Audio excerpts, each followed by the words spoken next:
Okay, so let's have a look at each of these questions, right? So we've got Joe who has either tea or coffee of a morning. So let's highlight a few of the things. So we're either having tea or coffee.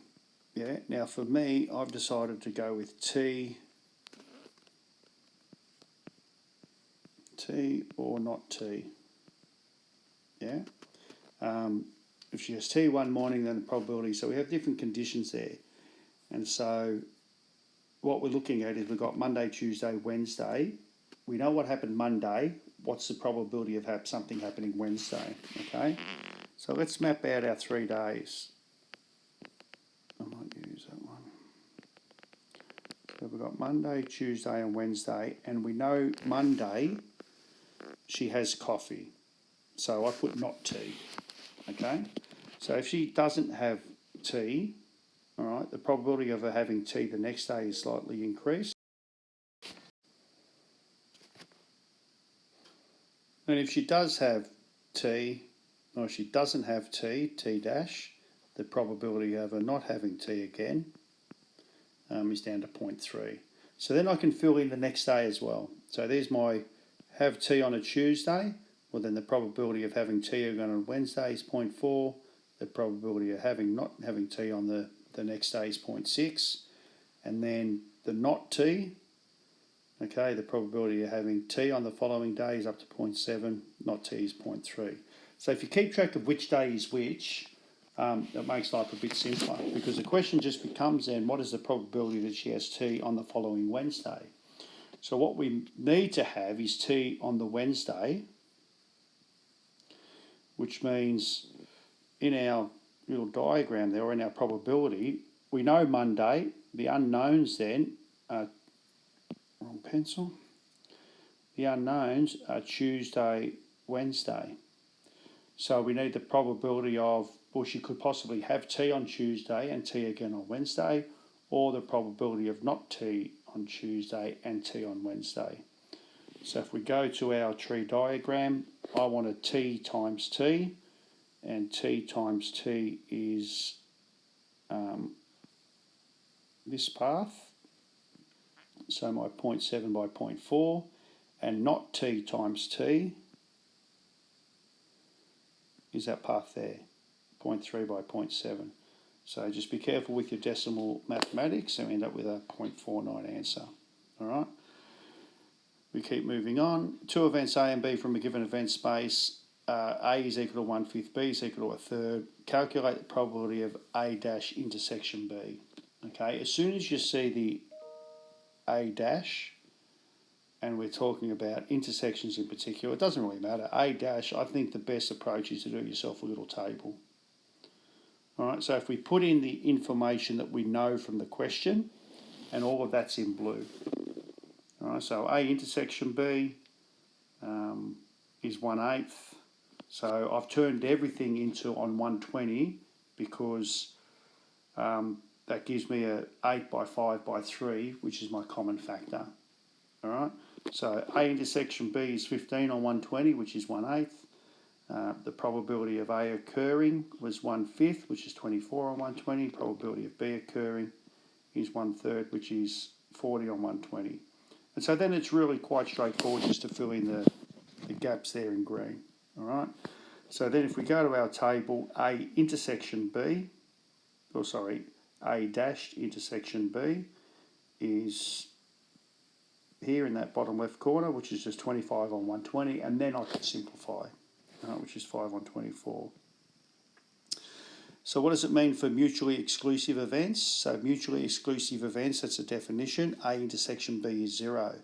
So you can sort of do the same table again if we just consider A dash intersection B, is 0, which means, if you like, that little spot there that in red is now 0, which means that column has to still add to 40 on 120. So A dash intersection B must be 40 on 120, which is just my 1/3. So it's got to be that value there, which is going to be the same as the 40 on 120. Okay, so again, fill in your table, and I think it makes life a little bit easier. Question 3, Okay, daily flight from Paradise Island to Melbourne, probability of the flight departing on time, given there is fine weather, is 0.8. And if it's rough weather, it's different. Okay, so we've got two conditions. We've got the fair weather determining whether or not the flight leaves on time. So let's have a look at the probability of there being fair weather. Okay, so there's my fair weather, and the chance of there being fair weather is 0.4, which means not fair weather, or F dash, is 0.6. And then we've got our on time or not on time. And you can put on time or late if you want. I prefer to work with dashes. So if it's fair and on time is 0.8, which means fair and not on time is 0.2. If the weather's not fine, the chance of leaving on time is 0.6 from the question, which means the chance of being late is 0.4, because each year branches out to 1. So then the flight from Paradise Island departs on time.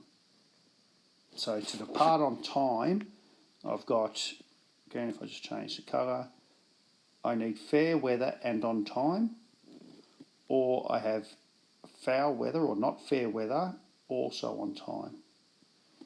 So we've got our 0.4 by 0.8 plus 0.6 by 0.6, which is 0.68. All right, so question B. The weather is fine on Paradise Island given that the flight departs on time. So we're looking for the probability that the weather is fine given. So conditional rule, the probability that the weather is fine given on time is the probability that fair and on time over the probability on time. So where's fair and on time? Well, fair and on time is that top line, isn't it? 0.4 by 0.8, which is 0.32. And the probability that it's on time, well, we worked out on the previous question, was 0.68. So 0.32 on 0.68 is 32 on 68, which simplifies to 8 on 17. Okay. Question 4. Jane drives to work each morning and passes through 3 intersections with traffic lights. The number of traffic lights that are red when Jane is driving to work is random with distribution given by. So what that's telling us is the probability that she gets no red lights is 0.1. The probability she gets 1 red light is 0.2. 2 is 0.3, and all 3 is 0.4. Okay, so the mode is the one with the highest probability. So, oops. So let's undo that. So the highest probability is clearly 0.4. So there's my mode. So Jane drives to work on 2 consecutive days. What is the probability that the number of traffic lights that are red is the same on both days? So what's that saying? It means that she drives to work on day 1 and gets 0 red lights 2 days in a row. So what's the probability of getting 0 red lights 2 days in a row? Well, it's 0.1 times 0.1. Or she gets 1 red light on both days, which is 0.2 by 0.2. If she gets 2 red lights both days, it's 0.3 times 0.3, because it's an and then 0.4 by 0.4. So if we work all those out, 0.01, 0.04, 0.09, and 0.16, which adds to a nice 0.30. All right, so we're starting to get a feel for these ones. It looks similar to one we've done already. Every Friday, Jean-Paul goes to see a movie. He always goes to one of 2 local cinemas, the Dandy or the Chino. If he goes to the Dandy one Friday, probably goes to the Chino the next is 0.5. If he goes to the Chino on one Friday, then probably he goes to the Dandy the next is 0.6. Okay? On any given Friday, the cinema he goes to depends only on the cinema he went to on the previous Friday. If he goes to the Chino one Friday, so that's a given. There's my fact. He went to the Chino. What is the probability that he goes to the Chino on exactly 2 of the next 3 Fridays? All right. So if we look at the tree diagram I've drawn here, there's Chino 1. That's 1 Friday. That's 2 Fridays. By rights, I should have a 3rd tree branch there because I want 3 more Fridays. It starts to get a bit tight for room. So instead, I've got my tree diagram here sorted out. So if we Goes to the C-no on one day, the chance of going to the C-no the next is 0.4. The chance of going to the dandy the next is 0.6. So you notice I've changed my operation method. I've now gone with C and D instead of C and C dashed, just to mix it up. And then if I go to the C-no, so this top one here is a repeat, but if I go to the dandy, the chance of going to the C-no the next week is slightly higher. All right, so if we want to work out what happens over 3 Fridays, so there's Friday 1, 2, and 3. All right, so with the green C is a given. All right, so these are the combinations that I could possibly have for 2 of the next 3 Fridays being a C. So I could be CCD, CDC, DCC. And so now I've just got to work out each of those individual probabilities from my branch. So if I do the first one in detail, all right, I've been to the C. The chance of going to the C the following week, if I look at my tree diagram, is 0.4. I went to the C. If I go to a C again, it's still 0.4. And then for the last one, I want to go to a D in the third week. So if I go to the C the following week, the chances of going to the D the next week is 0.6. So there's my 0.4, 0.4, 0.6. Okay, so 4 4s are 16, 6 16s are 96. 3, move my decimal point 3 places, so I get 0.096. All right, and so if I talk about a CDC, again it's 0.4. And I know that if I go to the C the previous week, the chance of going to the D the following week is 0.6. If I go to the D the previous week, the chances of then going to a C the following week is 0.5. Okay, which is that third branch. And again, 4 6 to 24, 5 24s are 120. Move your decimal point 3 places, we get 0.12. If we add them up, we'll end up with 0.336. Okay, so it's reasonable to expect you to do those sorts of calculations without a calculator. Question 6, bit of conditional. The probability that x is greater than 1 given x is less than or equal to 3. All right, so from my rule, we know that that means x is greater than 1 and x is less than or equal to 3 over the probability that x is less than or equal to 3. What we do here, let's have a look. What numbers are greater than 1 and less than or equal to 3? And the only numbers that are that are 2 and 3. All right, over 0, 1, 2, 3. If we look at our probability table, a 2 or a 3 is 0.4 plus 0.2, which is 0.6. And a 0, 1, 2, 3, well, that's 1 minus 0.1, isn't it? Which is 0.9. So 6 over 9, well, 0.6 over 0.9 becomes 6 over 9, which is 2 over 3. Variance of x. So again, we have to know our rules. The variance of x is given by e of x squared minus e of x all squared, expected value. All right, so what is the expected value? Let's do expected value of x first. It's just the probability times x times its probability of occurring. So it's 1 by 0.2, 2 by 0.4, 3 by 0.2, 4 by 0.1, which adds up to 2. E of x squared is simply that. It's the x squared times its probability. So it's 0 squared times 1, 0.1, 1 squared times 0.2, 2 squared, which is 4, times 0.4, which is 1.6, 3 squared is 9 times 0.2, which is 1.8, 4 squared, which is 16 times 0.1, which is 1.6. Add them all up, I get 5.2. So my variance is 5.2 e of x squared minus e of x all squared. So 5.2 minus 4, which is 1.2. All right, so the numbers are okay. It's just remembering what each of these things represent. All right.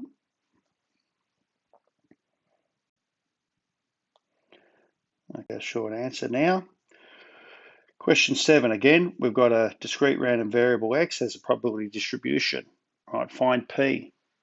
All right, it's a bit messy, but all of those individual probabilities have to add to 1. So that's what I've written there. All of those individual probabilities have to add to 1. So I thought the best bit in here might be, let's get rid of all the decimals. So if I multiply everything by the lowest common factor, which is, have I done it that way? Which is 8. Oh, actually, I've added a few things together first. I've done my p squareds together, and then I've got those expressions. I've done divided the 8 through 4p plus 1. In short, though, it's going to be the same because I'm going to multiply everything by 8 to get rid of the 8 in the denominator. So if I do that here, 8 2s is 16, 8 times p on 4 is 2p, 8 times a half p is 4p, 8 times 1/8 is 1, and then 8 times 1 is 8. Add them all up. I get 16p squared plus 6p, take the 8 across, minus 7 equals 0. I'm going to have to factorise that. So we've gone with an 8p and 2p, which is 16p squared. Obviously, it could have been 4p, 4p, okay? 7 and 1, because 7 1s are 7, so not many choices on the right-hand side. So 8 1s and 2 7s, 14 and 8, so that gets me a 6 difference. So I get 8p plus 7, 2p minus 1, and clearly I've got two values of p there, and p can't be negative because we can't have a negative probability. So p is equal to a half. All right.